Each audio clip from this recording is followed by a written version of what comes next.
The hungry girl. The desert wind carried dust across the old alien outpost. The air smelled of rust, smoke, and forgotten hopes. A single figure walked through the broken street, boots pressing into the cracked ground.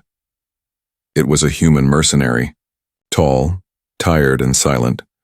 He had fought battles across the galaxy, but tonight he only wanted food and rest. The outpost was half dead.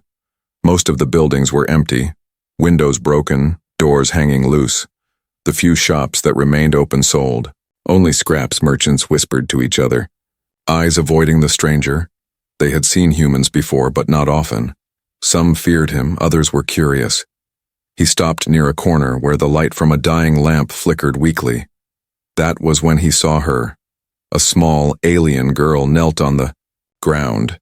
Her body was thin, bones sharp under her pale skin. Her hair was messy, her clothes torn, her eyes glowed faintly in the dark, wide with fear and hunger. She did not beg like the others. Instead, she crawled closer and lowered her head. "Near his boots, please." Her voice trembled. "I can clean your boots, human. Just feed me until you are full." The mercenary froze. He had seen many things in war. Planets burning, soldiers crying, kings begging for mercy. But never had he seen a child offer to clean filthy boots just for food. He looked down at her. She pressed her hands on the ground, afraid to meet his eyes. The street around them grew quiet. A few aliens watched from shadows, whispering among themselves. They expected the human to laugh, to kick her away, or to walk past like everyone else did, but he did not. "Why my boots?" he asked in a low, rough voice. "Because," the girl whispered, her lips dry and cracked. "They are strong, they carry you far. If I serve them, maybe I can live one more day." Her words struck him like a blade. The mercenary clenched his jaw. He had marched across battlefields wearing these boots, covered with dust, blood, and ash. Yet to this starving girl, they looked like salvation. I reached into his pack, pulled out a ration bar, and held it out. The girl's eyes widened. She looked at the food as if it were treasure, but she did not move. "Take it," he said firmly. Slowly, with shaking hands, she reached for the bar. She held it close, then took a small bite. Her body shivered as the taste filled her mouth. Tears rolled down her cheeks. She ate faster now, as if afraid the food would vanish. The mercenary watched silently, his heart heavy. When she finished, she pressed her forehead to the ground. "Thank you, human. I will clean your boots now." He stepped back. "No," he said. His voice carried weight. "You don't need to clean anything." The girl lifted her head, confusion in her glowing eyes. No one had ever told her no before. No one had ever given without taking. From the shadows a laugh echoed. Two alien overseers stepped forward, their armor dented, their faces twisted with cruel smiles. One of them pointed at the girl. "There she is again, always begging, always crawling. She belongs to us, human. You should hand her over." The mercenary's hand moved near his weapon. His eyes narrowed. "Belongs?" he asked. "Yes." The overseer sneered. "She works for us. Her debt is endless. If she eats, it is only because we allow it. Give her back, and maybe we won't charge you for wasting food on her." The girl trembled. Her hands clutched the empty wrapper. She whispered, "Please, don't." But her voice was too soft. The mercenary looked from her to the overseers. The air grew tense. The street grew silent. Everyone was waiting. Would the human hand her over? Would he fight? For a long moment he said nothing, his face unreadable, his hand rested on his weapon. The girl stared at him with wide, desperate eyes. Then he stepped forward. His shadow fell over the girl. He looked at the overseers with a calm, dangerous gaze. "She is eating because I gave her food. If you want to take her, you'll have to take her from me." The overseers stopped laughing. The crowd in the shadows gasped. The girl covered her mouth, shock and hope mixing in her eyes. The mercenary had made his choice. And in that moment, the starving girl's life began to change forever. The human mercenary stood still, his shadow protecting the girl as the overseers hissed at him. The street was tense.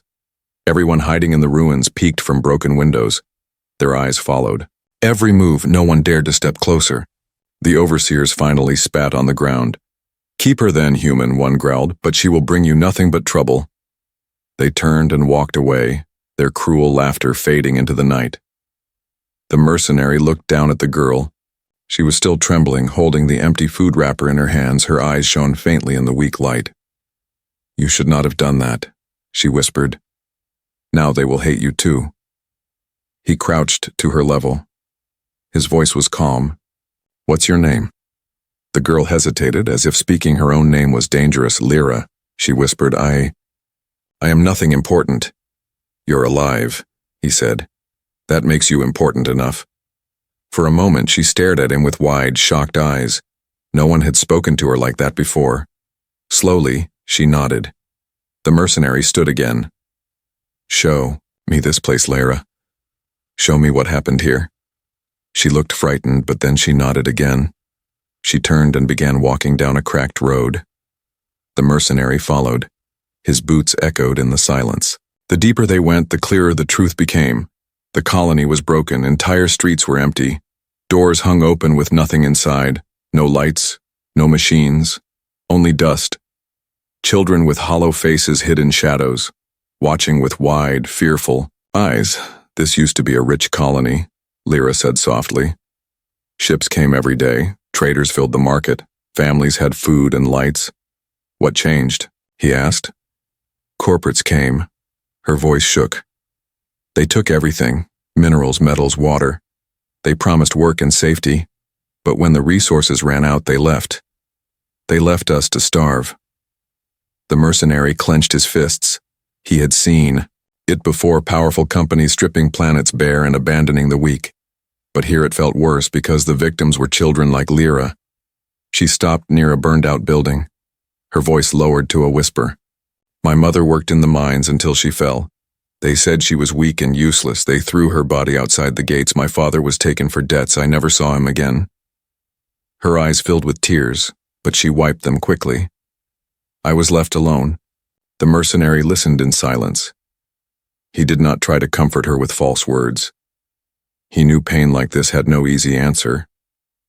Instead, he let her speak. She walked further, showing him a line of families huddled near broken walls. They had small fires, cooking scraps of roots and insects. The smell of smoke and hunger filled the air. Every face turned when they saw the human. Fear mixed with curiosity. Some whispered, "Is he here to buy us?" Others asked, "Will he hurt us?" Lyra shook her head quickly. "No. He gave me food. He is different." The mercenary saw their eyes, tired, hopeless, and filled with silent anger. He understood why the overseers were bold. These people were too broken to resist. A child ran up to Lyra, thin as a stick. "Did you eat?" she asked. Lyra nodded and touched the child's hair gently. "Yes, but only because he helped me." She looked back at the human, her eyes uncertain. The mercenary opened his pack and handed out 2 more ration bars. The families gasped. Some reached forward, others pulled back in fear, but Lyra encouraged them. "Take it, he is not like them." The food was shared quickly. Small bites passed from hand to hand. Even 1 ration bar was a miracle here. The mercenary felt a heavy weight in his chest as he watched. As night deepened, the fires flickered. Shadows grew long across the broken walls. The mercenary sat with Lyra near a stone step. He sharpened his blade, silent, while she curled up beside him. "You should leave," she said quietly. "If you stay, the overseers will come again. They will bring soldiers next time. They always punish kindness." He looked at her, his eyes calm but firm. "And if I leave, what happens to you?" She looked away, silent. Her hands tightened around the empty wrapper. The mercenary sighed. He had lived a long time carrying only his own burdens. He had promised himself never to care again, never to carry the weight of another soul. But looking at Lyra, thin and trembling, he knew that promise was already broken. The night passed slowly. In the distance, the sound of engines echoed. Overseer patrols moved through the streets searching. The families hid deeper in the ruins, hearts racing. The mercenary kept his hand on his weapon, His eyes never closed. By morning, the colony looked even more lifeless. Dust rose in the weak sunlight. The people crept out from hiding, whispering about the human. Some called him a fool. Others whispered he might be their only chance. Lyra stood beside him, her voice almost too soft to hear. "You should not stay, but if you go, I will not survive, not alone." She bit her lip, then whispered, "I do not want to die." The mercenary looked at her, his jaw set. For years he had lived for himself alone, walking battlefields with no ties, no chains. But now, in this broken colony, with one starving girl looking at him with desperate eyes, he felt the chains forming. And strangely, he did not hate them. The colony was broken, its people crushed. But perhaps, just perhaps, it was not too late for one soul, and he had already chosen whose soul that would be. The sun was weak over the colony, a pale light that revealed more ruin than hope. The mercenary walked through the broken streets with Lyra close beside him. His hand never left the hilt of his weapon.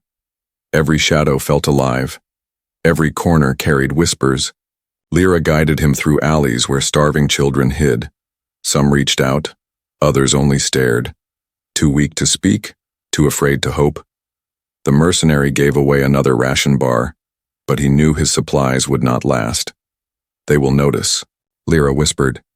"The overseers see everything. If you give food, they will come. They don't want us fed, they want us crawling."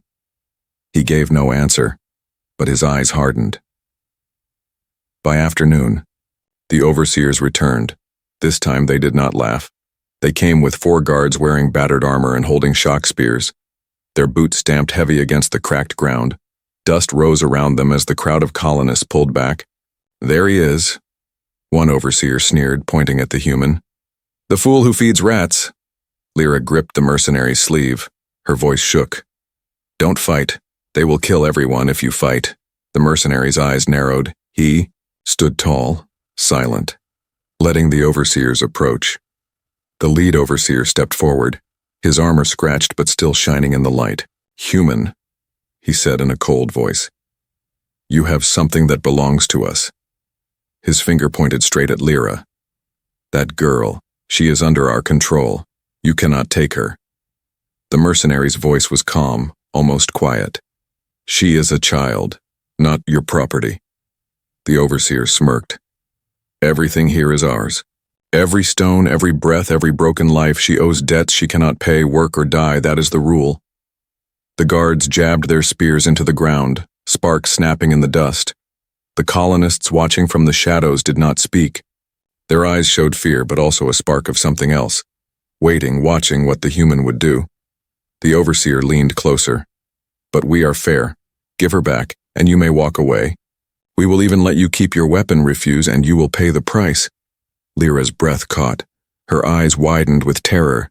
She whispered, "Please, just go. They always win." The mercenary studied her for a moment. Then he looked at the overseer. His hand slowly moved. Everyone tensed. The guards grinned, expecting him to surrender, expecting him to hand over the girl like everyone else had before. But instead of pushing Lyra forward, the mercenary pulled a ration pack from his belt and tossed it at the overseer's feet. The overseer frowned. "What is this?" "A bargain," the mercenary said. His voice was sharp. "This food is worth more than her life to you. Take it, feed yourselves, and leave her be." The overseer laughed, the sound cruel and echoing. "A single ration?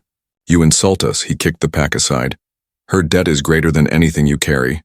The mercenary stepped forward, his boots heavy in the dust. His shadow fell across the overseer. "Her debt is nothing. Her life is everything. You will not touch her again."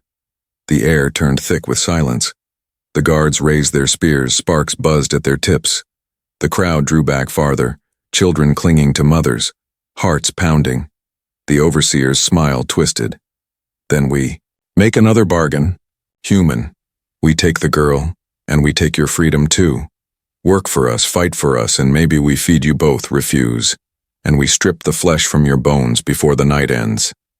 The mercenary's jaw tightened. His hand brushed the handle of his blade. His voice came out low. "I don't work for slavers."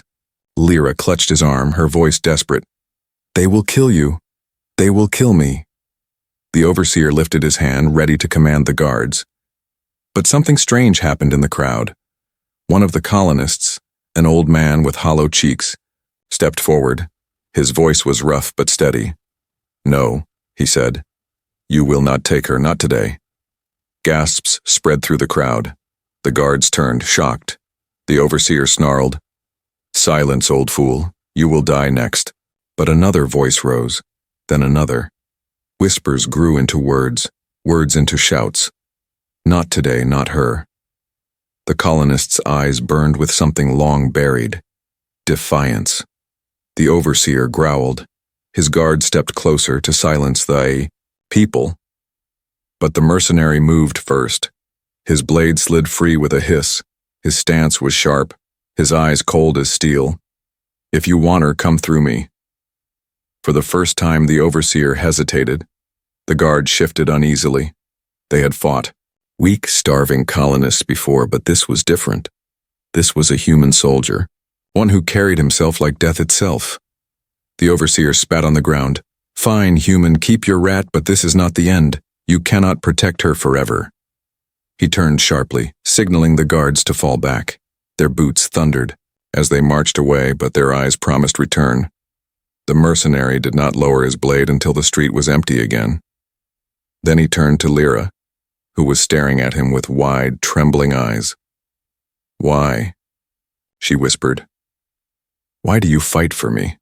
You don't even know me." He sheathed his weapon slowly, his voice steady. "Because no one else will." The colonists who had shouted now stood silent. Some lowered their heads, ashamed they had not acted sooner. Others looked at the human with awe. Lyra's small hand clutched his sleeve, not out of fear this time, but out of something new. Hope. And though the overseers had left, the mercenary knew the bargain was far from over. A greater storm was coming, but he had made his choice and he would not turn back. Night settled heavy over the broken colony. Fires flickered weakly inside broken walls. The overseers had left for now, but their promise of return hung like a blade above everyone's head.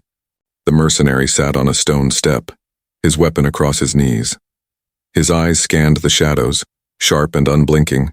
Beside him, Lyra sat silently, her thin arms wrapped around her legs. Her stomach growled softly, though she tried to hide it. She had eaten a single ration bar the night before, but hunger still gnawed at her like a beast. The mercenary reached into his pack again.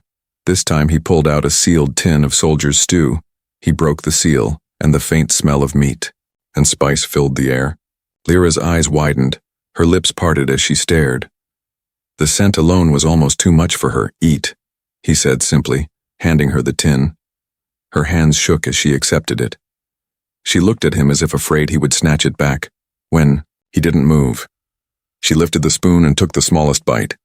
The taste exploded in her mouth, warm and rich. Her whole body trembled, her eyes filled with tears. She took another bite, then another. Soon the spoon clattered as her hands moved too fast. She tried to slow down, but the hunger inside her had no patience. She ate as if every second mattered, as if the food would vanish if she hesitated. The mercenary watched quietly, his expression unreadable. He had seen men eat like that on battlefields, survivors clutching their last meal as shells rained down. But seeing a child do it here in a forgotten colony struck him deeper than any war memory. When the tin was half empty, Lyra stopped. She pushed it back toward him, her voice small but firm. "You eat too." He shook his head. "It's yours." Her brows furrowed. She lifted the tin again and held it out. "Please," she whispered. "If you do not eat, I cannot eat either." For a long moment, he stared at her. Then slowly, he accepted the tin and took a bite. It was a small thing, but her shoulders eased, her eyes softened. Together they finished the stew, sharing spoonful by spoonful. When the tin was empty, Lyra wiped her lips with the back of her hand. A weak smile spread across her face, the first real smile he had seen from her. "I had forgotten," she said quietly, "what real food tastes like." The mercenary leaned back against the wall. His voice was low. You'll taste it again. Her smile faded, replaced by worry. The overseers will come back. They always do. They will take me, or they will kill you. Let them. Come, he said. His tone was steady, but his eyes burned. The fire nearby crackled weakly. The other colonists watched from a distance. Some whispered to each other. Others shook their heads. They had seen kindness before, but kindness always ended in blood here. They were afraid to hope. Lyra rested her head against her knees, her voice soft. Why do you stay? You could walk away. No one would stop you. He was silent for a long time. The wind carried dust through the street. Finally, he spoke. Because I've walked away too many times before. She blinked at him, not fully understanding, but she felt the weight in his words. She closed her eyes, holding on to the warmth still left in her stomach. For the first time in years, she did not feel completely empty. The night grew deeper. Then distant footsteps echoed. The mercenary's hand went to his blade instantly. Lyra sat up, fear flashing across her face. From the darkness, a small group of children appeared, thin and pale. Their eyes locked on the empty tin. One boy stepped forward, his voice shaking. Was it true? Did he really feed you? Lyra hesitated, then nodded. Yes, he gave me food. Real food. Gasps spread through the children. Their eyes darted to the mercenary. Some were filled with hope, others with fear. The mercenary studied them. He had only a few rations left, not nearly enough for all. Yet he saw the same hunger in their eyes that he had seen in Lyra's. He sighed quietly. Then he reached into his pack and pulled out another bar. He split it into small pieces and handed them out. The children grabbed the pieces with shaking hands, devouring them quickly. Their whispers grew louder. The human, he shares food. He is not like them. From the shadows, an old woman whispered, He will bring death on all of us. The overseers will not forgive this. But another voice, stronger this time, replied, Or maybe he will bring change. The mercenary ignored them. He cleaned his blade, eyes always on the streets, but Lyra sat straighter. Her chest filled with something new, something she had not felt in years. Hope. When the children were gone and silence returned, she whispered, To him, you could have kept it all, but you didn't. He looked at her, his expression calm. Food means nothing if it dies with me. Better in your stomachs than in my pack. Her throat tightened. She wanted to speak, to thank him again, but no words came. Instead, she leaned against his arm, trembling less than before. Above them, the stars glimmered weakly through the haze of dust. The colony was still broken, the overseer still powerful, but in the ruins, something small and powerful had begun to grow. The first meal shared, the first spark of defiance, the first step toward something greater. And though danger lurked, Lyra knew one thing. As long as this human stayed, she would never face hunger. Alone again. Morning came heavy over the colony. The weak sun spilled light across broken walls and empty streets. The mercenary rose early, his blade sharp and his pack lighter than before. Beside him, Lyra stirred awake, rubbing her tired eyes. Her face looked different now, not only because of the food she had eaten, but because a spark of life had returned. Yet peace never lasted here. The sound of boots echoed long before the soldiers appeared. The colonists froze where they stood. Children hid. Mothers pulled them close. The whispers spread quickly. They're back, the overseers are back. The mercenary placed a steady hand on Lyra's shoulder. Stay close, he said, his eyes fixed down the street. The overseers came with more than just guards this time. 10 soldiers marched in dented armor, carrying shock spears and rifles powered by cheap cells. At their center walked the overseer leader, his face stretched in a cruel smile, his eyes burned with anger and pride. You thought you could shame us, human? He called out. His voice echoed across the ruins. You thought feeding rats makes you strong, but today we remind this colony who holds the chain. The colonists shrank back. Fear chained their feet. No one dared to move. Only the human stood tall. His hand rested on his weapon. Lyra clutched his sleeve, whispering fast, "You can't fight them, there are too many, please, don't die for me." The mercenary's jaw tightened. His voice came low and steady. "I don't plan to die." The overseer gestured. Two soldiers dragged forward a man from the crowd, thin and beaten. His face was swollen, his hands bound. This man shouted, "Against us yesterday," the overseer sneered. "This is what happens to those who forget their place." He drew a blade and pressed it against the prisoner's throat. The colonists gasped. A child cried, but her mother covered her mouth quickly. The overseer's eyes moved to the mercenary. "But perhaps we give him a choice, human. Hand over the girl and this man lives. Refuse, and his blood paints the ground." The crowd turned, their eyes wide.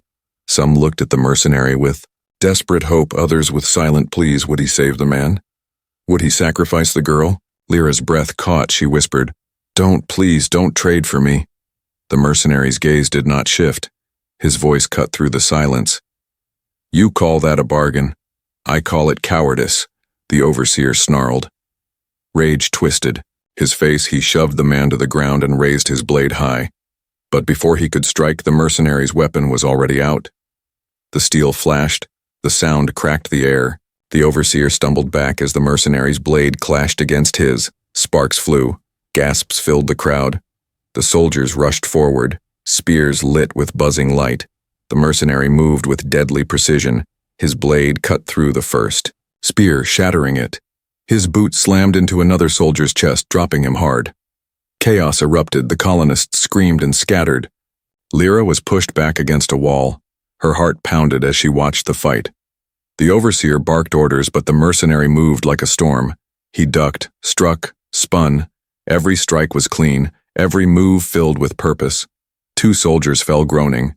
Another fled into the shadows, yet numbers pressed hard. The mercenary's breath grew heavier, his arm burned with effort. A spear grazed his shoulder, blood dripping down his arm. Still he did not fall. The overseer shouted, "Hold him, he cannot fight forever." But something unexpected happened.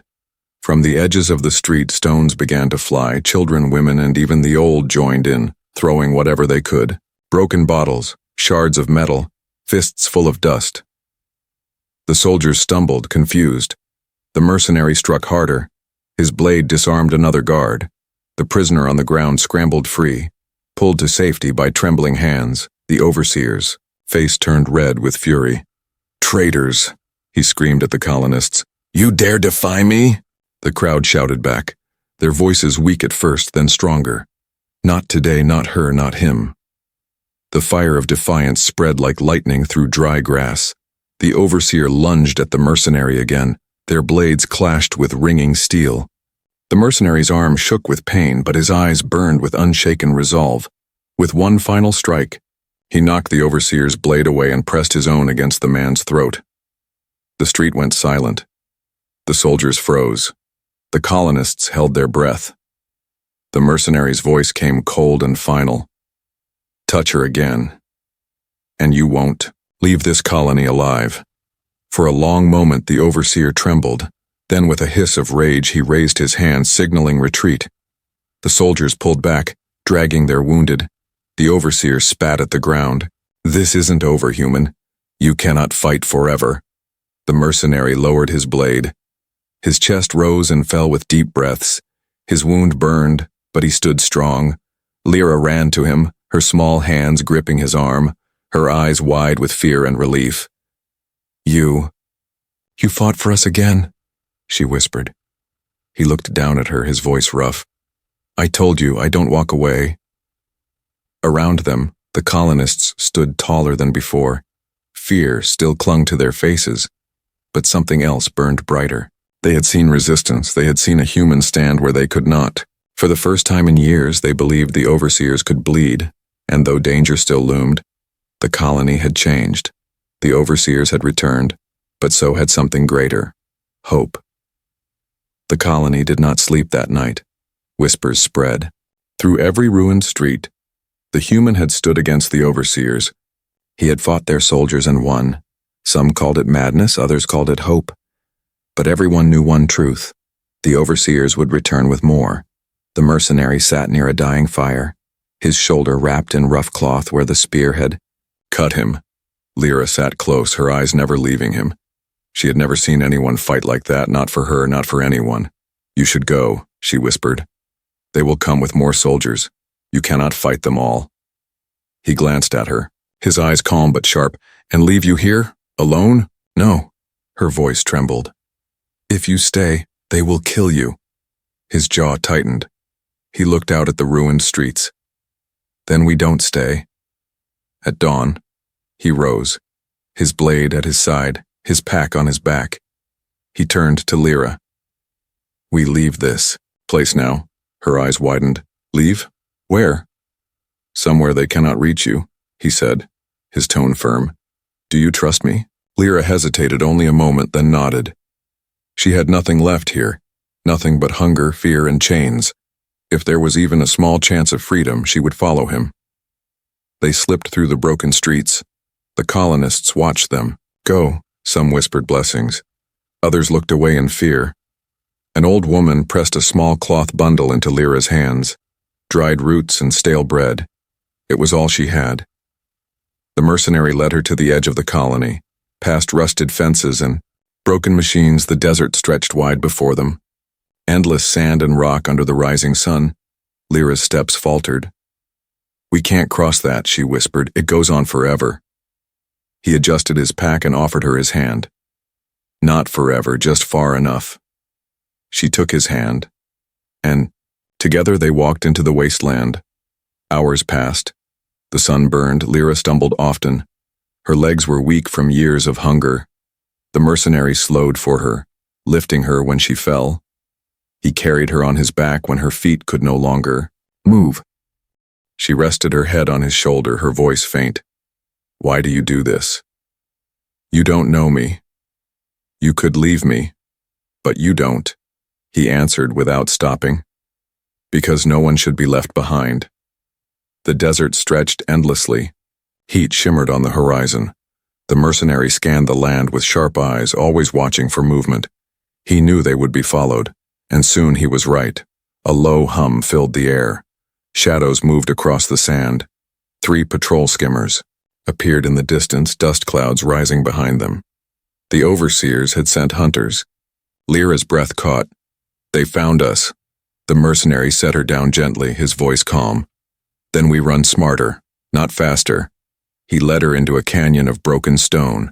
Jagged walls rose high, hiding them from view, but the hum of engines grew louder, echoing between the rocks. The mercenary's eyes searched quickly. He spotted a narrow cave carved into the stone. "There," he said, guiding her inside. The cave was dark and cool. The air smelled of dust and stone. They crouched. Low, the mercenary drew his blade and pressed a finger to his lips. Lyra held her breath. Outside, engines roared closer. Boots crunched against stone. Voices shouted, "They came this way. Find them." Lyra's heart pounded. Her hands trembled. She clutched the empty cloth bundle against her chest. Her eyes looked to the mercenary. He was still as stone, his blade ready, his breathing calm. The shadows of soldiers passed near the cave mouth. Their voices echoed, "Search every crack. The overseer wants the girl alive." Lyra's throat tightened. She thought of stepping out, of surrendering to save him. But before she could move, the mercenary's hand pressed gently against hers. His eyes locked on hers, firm and steady. He shook his head slowly. She froze. Minutes dragged like hours. Finally, the voices faded. Engines roared again as the skimmers moved deeper into the canyon. The sound grew distant until only silence remained. Lyra let out a shaky breath. They will keep looking." The mercenary nodded. "Yes, that's why we don't stop." They left the cave and pressed on. The canyon twisted and turned, finally spilling out into wide plains of stone and dust. Far away, mountains rose faint. Against the horizon, the mercenary pointed. "There. If we reach the mountains, they cannot follow with skimmers." Lyra stared at the distance, her legs trembling. "It's so far." He knelt, turning his back to her. Then you ride." She climbed onto his back, her arms around his neck. He carried her step by step across the harsh land, his breath heavy, his muscles burning. But he did not stop. Behind them, faint dust clouds rose again. The hunters had found their trail. Lyra buried her face against his shoulder, whispering, "I'm sorry. You should have left me." His voice came steady, even through the strain. "You are not a burden, Lyra. You are the reason I keep moving." The sun sank low, painting the desert red. The mercenaries' steps never faltered. Ahead, the mountains waited, a wall of stone and shadow. Behind, the overseers closed in with rage and chains. The escape had begun, and there was no turning back. The desert stretched behind them like a sea of dust and fire. The mountains loomed closer now, their jagged peaks glowing red under the sinking sun. The mercenaries' boots sank heavy into the sand. His breath came rough, but his pace never slowed.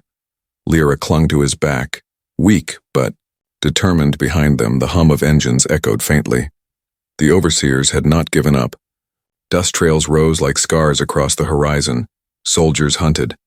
The mercenary knew they had only one chance, to reach the mountains before darkness fully fell. At last, his boots touched stone instead of sand. The ground grew uneven, sharp, and cruel. Lyra slid off his back, her legs trembling but steady. She looked up at the towering cliffs with wide eyes. "Do we climb?" she whispered. He nodded. His hand rested gently on her shoulder.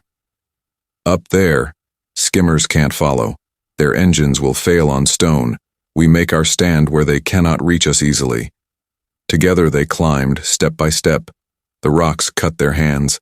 The wind howled through narrow paths, but higher and higher they went. The mercenary lifted Lyra when her legs faltered. She held tight to his arm, refusing to let go. Night fell as they reached a ledge that overlooked the desert. Fires burned. Far behind, overseer skimmers crawling like insects across the wasteland. Lyra's voice shook. "They are still coming." The mercenary sat, his blade across his knees, his voice calm. "Let them come. We will not run forever." She turned. To him, her glowing eyes reflecting the stars. "Why? Why risk your life for me? You could walk away now. You could disappear into the galaxy, no one would know." He looked at her for a long moment. His scarred face softened. "Because I would know. Because I made a choice the moment I saw you kneel at my boots. You are not a servant, not a debt. You are a child, and no child should starve in the dirt while I have strength left." Her breath caught. Her chest tightened as if his words filled a hole inside her heart. Then what am I to you?" she whispered. The mercenary's voice came low, steady but carrying weight. "You are mine now, not as property, not as a servant, as family. From this day you will not crawl, you will not beg, you will not starve. You are my daughter, chosen by my will." Lyra's tears spilled fast. She covered her mouth, her whole body shook. No one had ever claimed her with love. No one had ever promised she was worth protecting. For years she had been nothing but a burden, a debt, a stray life. But now someone had chosen her. Not out of duty, not out of pity, but out of heart. She whispered through her tears, "Forever?" He reached out and pulled her close, his rough hand resting gently on her hair, his voice firm. "Forever." For a moment, the mountain felt silent. The world below with its overseers and chains seemed far away. On that ledge, under the stars, a promise was sealed, stronger than iron. But danger had not ended. The hum of engines grew closer. Lights moved across the desert floor. Soldiers dismounted from skimmers, climbing after them. The overseers wanted their prize. The mercenary rose. To his feet, his blade caught the starlight. His eyes burned with iron resolve. "Stay behind me, Lyra," he said. "Whatever comes, you live."